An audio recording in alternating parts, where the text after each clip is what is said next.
Green Card by Gisselle. Good morning, Dad, I said with a nervous smile on my face. It's your big day today. Good morning, sweetie, my father said. I know, I am very nervous. Me too, but hopefully you can receive your green card, I explained. I hope so too, sweetie, replied my father. On a dark, breezy Wednesday morning in El Salvador, it was a big day. My father had an interview with immigration to see if he could get his green card. I felt butterflies in my stomach that morning. My parents were getting dressed up while I was checking the time on my phone. It was barely 3:30 in the morning, and I felt like if I sat down, I would have fell asleep. It was 4 in the morning, and the van was outside of our house. Hurry up, Mom, we are leaving, I yelled. I'm going, wait, sweetie, explained my mother. I was getting on into the van, and it was quite empty. My grandpa and the van driver were only there. I got in the van with my two cousins so we could get comfortable while my mom finishes getting dressed up. I was quite happy that the van was empty because I had space to lay down and sleep. Everyone looked very tired because they were silent and their eyes were half open. Hello, Grandpa, I said. How are you? Hello, I am okay, and you? Asked my grandpa. I said, I am okay, but very nervous that I even feel butterflies in my stomach. The van doors were locked, seats buckled, and we were ready to leave.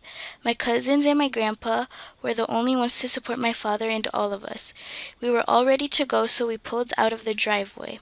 Everyone was greeting each other with laughs and jokes. It was 4:30 and it was still pitch black outside. We were driving by the mayor's city in El Salvador, and it was so empty and dark. It looked like an abandoned city with no people in it.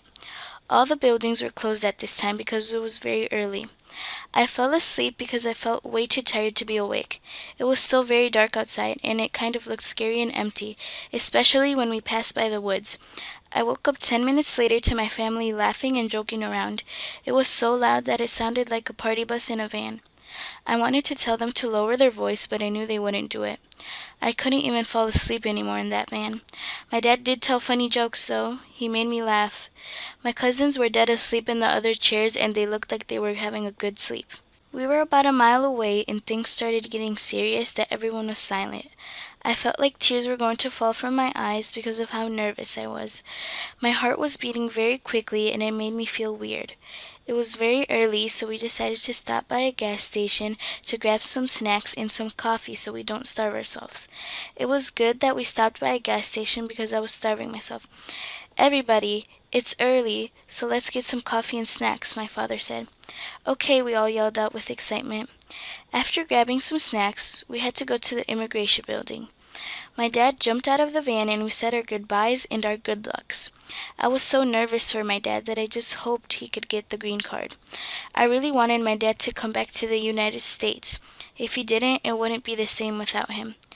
I hope my dad gets the green card, I cried. I don't want him to stay here in El Salvador. I hope so too, replied my mother. We had to wait for about 4 to 5 hours in a hot and boring van. I could barely fall asleep because I was wondering what my dad was doing in that scary immigration building.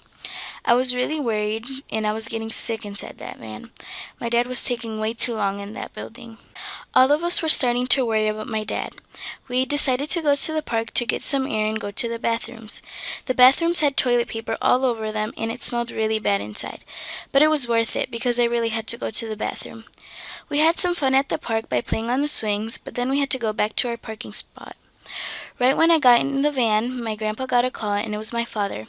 At that moment, I had an exciting feeling and nervous feeling in my body. My heart was pounding quickly, and I didn't know what to do at that moment. My grandpa answered, and we got the news. Your father got his green card, yelled my grandpa. Really? I asked. Yay, I'm so proud of my dad. My father was able to get his green card. My family and I were so proud of my father. I was crying tears of joy because my dad really deserved that green card. I was so glad that my whole family and I could come back to the United States legally and safely. I had so many good thoughts in my mind at that moment because my father got his green card.